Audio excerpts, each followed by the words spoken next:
About 6 months ago, Goingmake sent me an email asking if they could send out some tools. I review them, and if I could find any improvement for them, give them some feedback and let them know how they can make their tools better.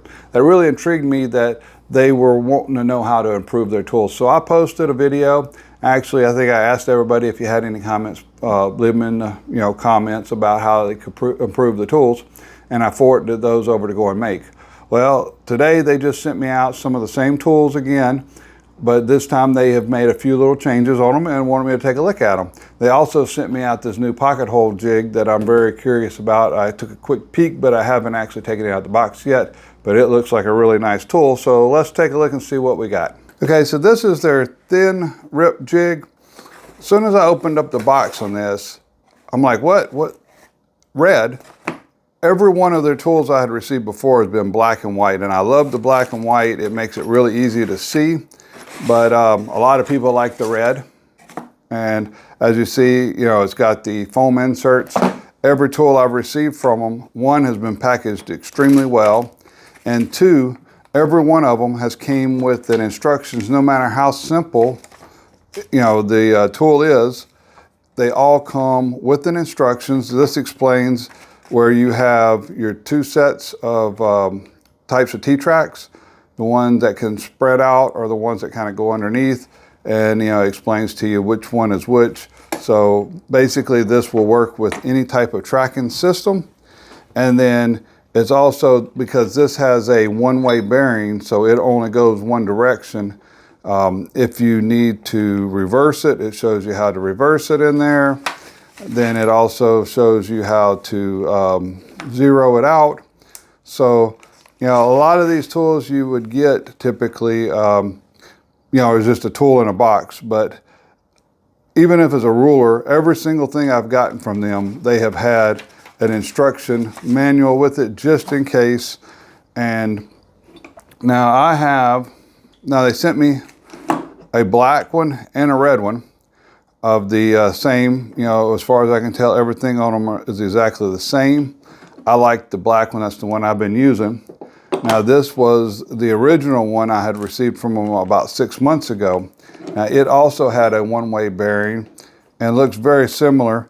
What the exception is this has got 1/16 and then this one is 1/32. So somebody had made a comment about the scaling, and as a company they said, okay, you want a more refined scaling, so they changed from a 1/16 to a 1/32 scale. And so definitely you got to respect the company that's taken input from their customers.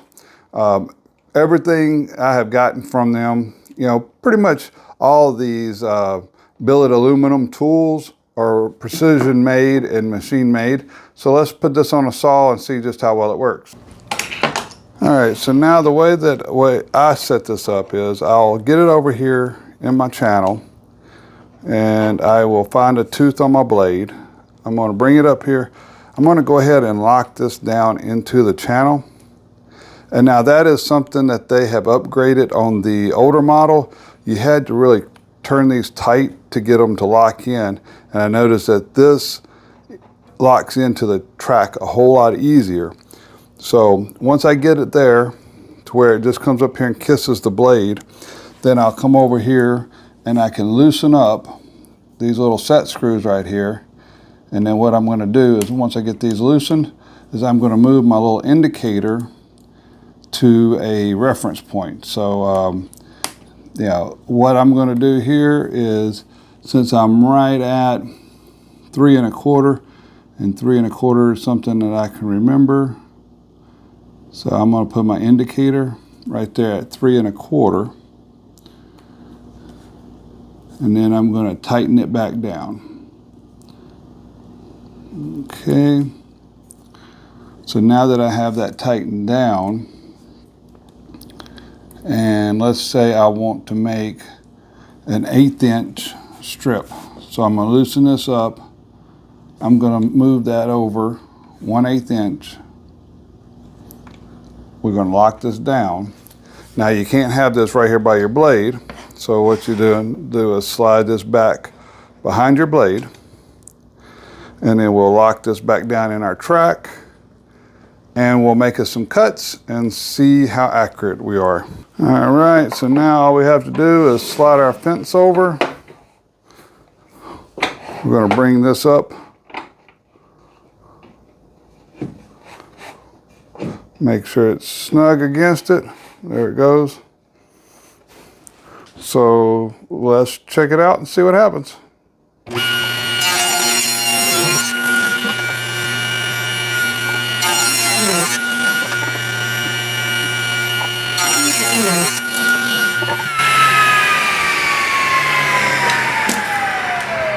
All right, let's see how well this thing cuts. So we got about 0.14 on that one. 0.14 on that one. And 0.14 on that one. So I would say that would be a win on that tool. If there's something that you can think of to improve it or would make it better, let me know and I will forward it on along, but the thing seems to be working perfect for me. Now, I've had some people say that I'm just a shill for some of these companies, but if I'm going to make a special holder in my saw for a tool, that definitely means I'm keeping the tool. Okay, so they sent me a couple of these little rulers. Once again, they have an instruction packlet. They're kind of like what I call a saddle rule. I have got some of these before, but theirs comes with the little pin. It also has the Allen wrench to loosen them up and readjust if you needed to. Although the ones that I've received so far, I've never had to readjust. They all came perfectly square. And just like with the thin rip jig, they now also carry it in red. So same thing's got the pin and the wrench instructions in the box. So what is the difference? Well, from what I can tell is this was a 3-inch and this is a 4-inch. Now it's 5 inches to here, but it's 4 inches where you can mark your line, whereas this one is 3 inches marking the line. On the old model, it was had 1/8 inch score lines to where you can put your pencil in, but it was only marked 1/4, 1/2, 3/4. Well, they've gone and actually marked every 1/8 inch so that you can more accurately tell. And then also here, where they had like 10, 50, they didn't have the actual degree marks marked on here. They have marked every degree mark so that there's no mistake of which degree mark you're on. And then they have the pins to lock in. So what's really nice about these squares, it's kind of like a saddle square. I can put this on my block of wood and then I can mark straight across, and then I know that this line is going to be square all the way across. I can line up here again and come in, and I know that my lines are all the way. Now if I am wanting to get a measurement over here and say I need to mark a line up here at 1 inch, so I can put my pencil in the 1 inch mark here and just run it across and gives me a nice 1 inch mark. Now on the back side, you can go ahead and if you wanted to make a little mark, you do have your measurements. Now it doesn't have the holes to do the lines, but if you are needing to mark on the back, it does have your increment marks on the back. It's got the markings here. It comes with the little pin. And if you are needing to mark some of your common measurements, it's got 67 up to 22.5, 30 degrees. So if you needed a 30-degree mark, you would come over here, line that up, and now I have a 30-degree mark coming off of this line right here. So that works really great. One of the things that a lot of people said that they would lose this little pin. It would have been nice had there been some sort of little spot for it to be able to be stuck into the square and be kept in the square when you're not using it. But other than that, it works great. And as you see, it's got your markings of every 1/8 inch. These are a 0.8 millimeter holes. So like I use these little mechanical pencils and they're 0.7. So they work perfectly where the pencil lead goes through, but the metal portion does not come through. And that way you can just put it right there and we can mark no problem. So both the black and the red are just as accurate. Now I did take my digital protractor and double check these and make sure they're both at 90, and they were. So that's all good. Now let's get on to, so this is the one that I have been looking forward to. I haven't gotten one of their original ones, so this is my first time to actually take a look at this. And as with everything, it is packaged fabulous. All right. This is almost like two different pocket hole jigs in one. They have the 1 3/8, which is a 35 millimeter vacuum hose. So you can connect this to your vacuum hose. It has 2 of your drill bits. It's got 2 of your stop collars. And so it's got right here on the side of our jig, our depth gauge. So we're gonna go with a piece of 3/4 inch plywood. So we just slide this up till it says 3/4 inch. And then we'll lock that on here. It's also nice that you have 2. One if you get one dull, but if you do a lot of, say, 1/2 inch or 3/4, you can have one drill bit set for one depth and one drill bit set for the other depth, and you don't have to change them. So this jig is made to be screwed down to the table. And then also I was looking in the instructions, and there's an extra set of holes that you can loosen this up here, and that way you can clamp for even thicker pieces of wood if you need to do that. I don't ever clamp anything that big. Typically for pocket holes, it's mostly 3/4 is what I use. Now with this here, this is like the small handheld. So you've got your gauge on the side here. We set that for 3/4. And then, you know, if you already have your project built and you can't bring your wood, you would just go ahead and, you know, clamp this right here.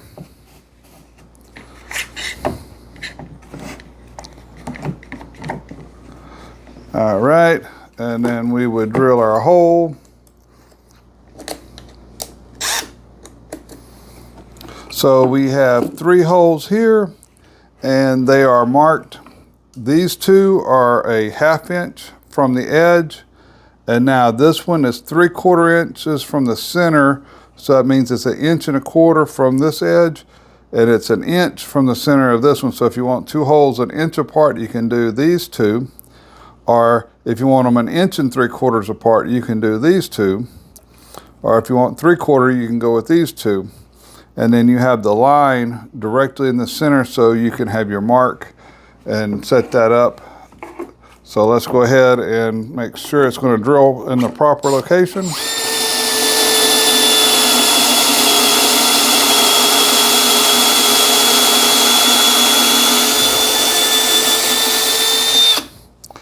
Now, as you see, I don't have dust collection hooked up just because we're testing this out.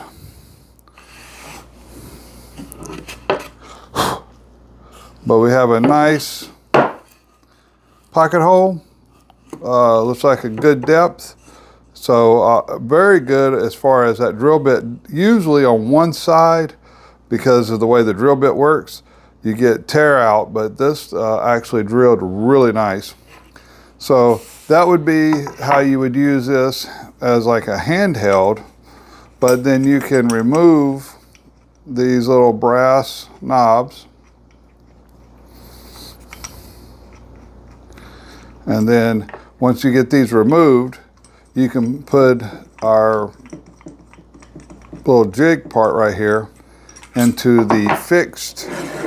So this would be where you could have this set down, mounted down to the table, and then you can get this set, and it sets exactly the same. It's got millimeters on one side and it's got standard measurements on the other.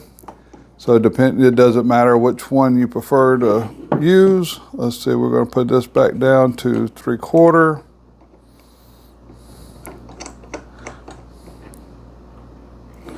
All right, and so what you would do here would be you would have this set, and then you adjust out our little knob here.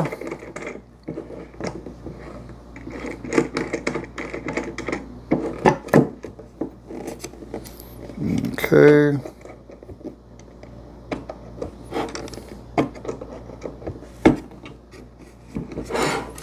All right, that feels pretty solid right there. I'll go ahead and make it just a little bit tighter. All right, so now we're nice and tight there. And then we would do the same thing.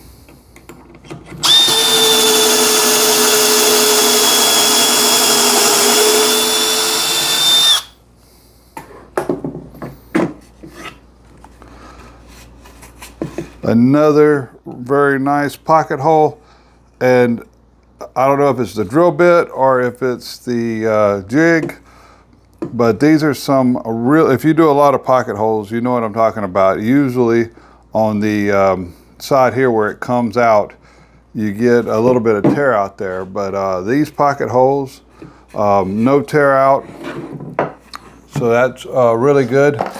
It does come with a couple of little plugs you can put in there, but what I'm looking at is this has got dust collection, and the way it's set up, it has to work great because we're sucking straight in through the hole right here. So I have no doubt that that's going to work fantastic.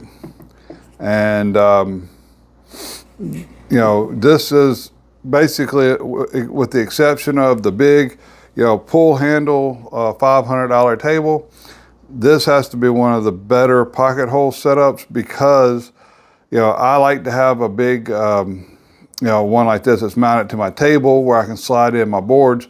But then once I get to assembling, sometimes I'll have missed a hole or something, and I need to get another screw hole, but I can't bring the piece of furniture and put on top of my table. And so this is so nice that you can just unscrew this and take this out and lock it onto the piece of furniture or whatever you're working on, and have the handheld model and the full-size model. It did come with both, and these are those magnetic, yeah. So it's got magnetic bits, for the, it's probably a square 2. Which is your standard pocket hole screw, but it's got the short and the long. So definitely, another great tool. Everything's marked very legibly, and it's, got, all those extra little features that you don't always find in every model. So definitely believe this is another win for Goingmake. If you don't believe me, buy one, try it out. If you don't like it, send it back. They sell them on Amazon. I'm gonna put links in the description. And be sure to subscribe to the channel because I don't need all these tools because I have, some of that they've already sent me. And a lot of times I'll go in my comments and I'll pick somebody out to offer to send them a tool. Now, you'll never be charged a penny, and it'll always come straight from my Shop Ramblings email. So, but be sure you're subscribed because sometimes I go down there to pick somebody out and they're not subscribed. So then I just go and pick somebody else. So, make sure you're subscribed. And if you think that you like this, let me know. If you think that they could be better, let me know. And until next time, I hope everybody has a wonderful afternoon.